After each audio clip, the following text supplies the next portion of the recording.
Hari Om, Shri Gurubhyo Namaha. The first thing that comes to mind when we think of Hanumanji is power. He's depicted even in animations of the Ramayana as this incredibly well-built, huge physique which can throw things and hurl things and carry things. And when young children talk about him, they talk about how strong and powerful he is. And the theme is repeated through the Hanuman Chalisa. Apne teja samaro ape, tino loka hatake kape.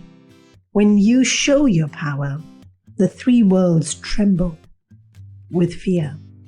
And only you, apne teja, know how strong you are. But the beautiful thing about Hanumanji is, even though he has this immense strength, when we invoke him, he gives us his entire strength. The stage that we see in him, Tej is the splendidness or this brilliance that we see in him. He's so happy to share it. So this verse can be seen in different ways. We can elaborate on his physical strength, and we see it in all the incidences of the Ramayana. His immense emotional strength, the capacity to keep going, to be silent when necessary and show aggression and create intimidation in those when it's necessary. We can talk about his intellectual strength. We can talk about his spiritual strength.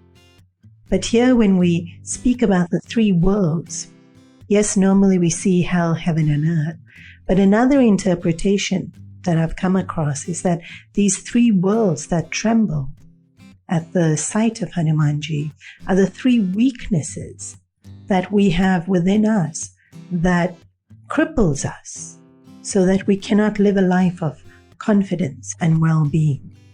And the first one is fear. And we can see how fear cripples us. Literally, deer in headlights means they don't move, and we have that feeling sometimes. Attachment is the second.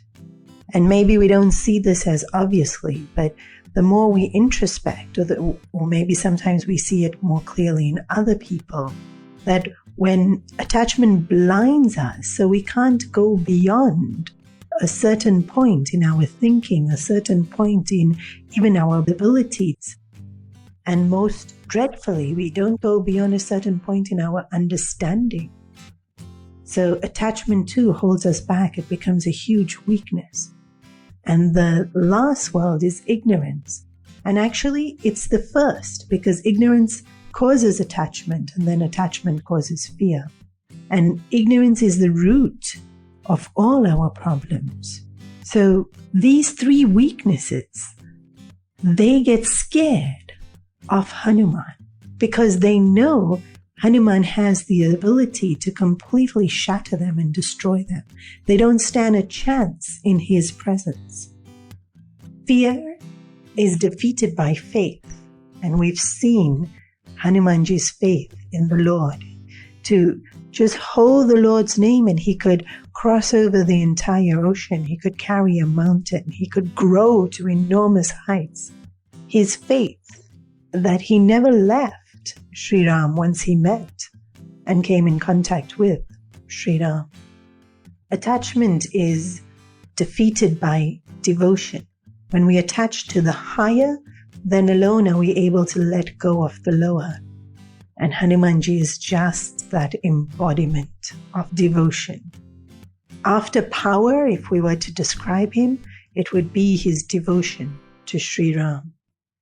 And ignorance is destroyed with knowledge. And even though not as often spoken about, Hanumanji's knowledge is so firm, so clear. His ability to discriminate and make decisions, his ability to understand characters. He knew what Vibhishan needed to hear. He knew what Sugriv needed to hear. His understanding of a person's psychology and personality, what would inspire them, motivate them. He knew what to say to Ravana to totally despirit Ravana. When he introduced himself to Ravana, he used the words Bali. Bali was the monkey king who had defeated Ravana in battle so easily. So referring to him would totally demoralize Ravana. To destroy these weaknesses, Hanumanji has whatever it takes. And so when these weaknesses creep up in our hearts and we invoke him, it destroys them in our hearts.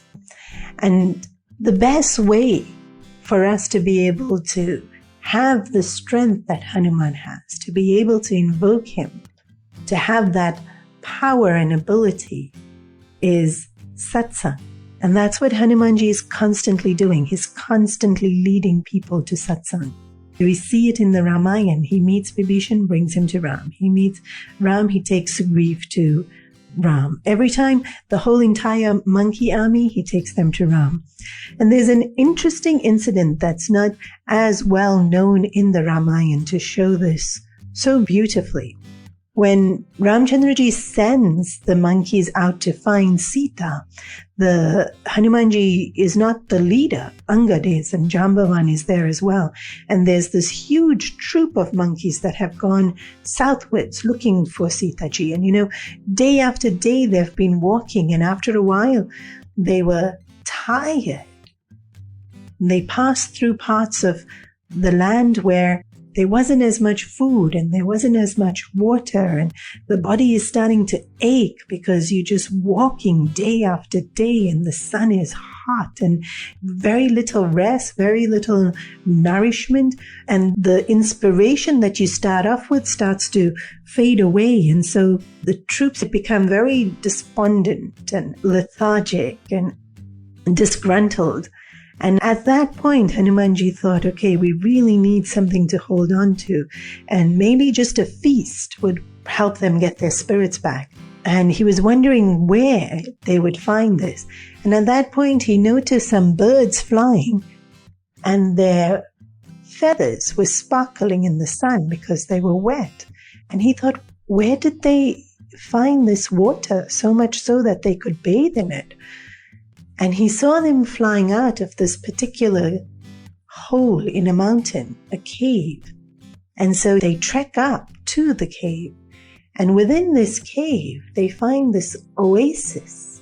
There's a waterfall and a lake, and there's trees heavy with fruit, and the fruit are ripe and lush, and the monkeys are delighted, and they run in to go and eat everything. And Hanumanji, interestingly, when danger is around, he takes the lead. But when it's joy like this, he stands back and he waits for all the monkeys to enjoy. And in the midst of all this, he sees a tapasvi, Swayamprabha.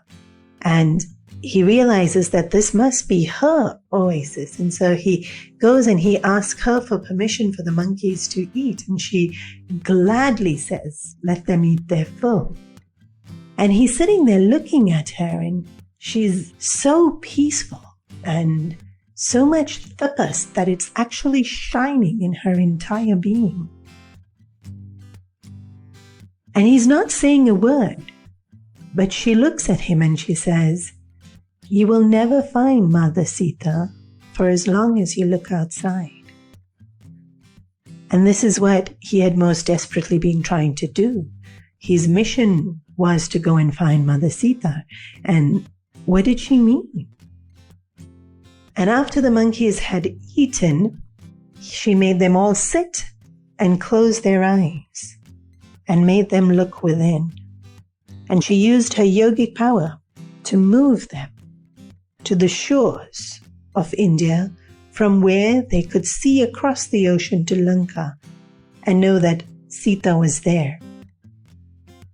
And this incident is such a beautiful depiction of the power of satsang. Whenever we're dejected, whenever we are tired, when we go to satsang, we get refreshed. When we're in the company of saints and sages, we are reminded of what we know, but we have forgotten. Whatever we're looking for, we have to look for first inside.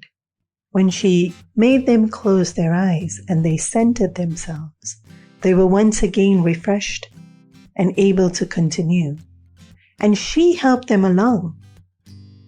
Satsang itself gives us a boost, helps us cover that distance which we thought was so difficult and we'd never get there. But in that moment of inspiration, in that moment of satsang where our understanding becomes so clear, we actually move mountains like Hanumanji does. We cross oceans like Hanumanji does. We accomplish and succeed in our spiritual growth as Hanumanji does. Think about it.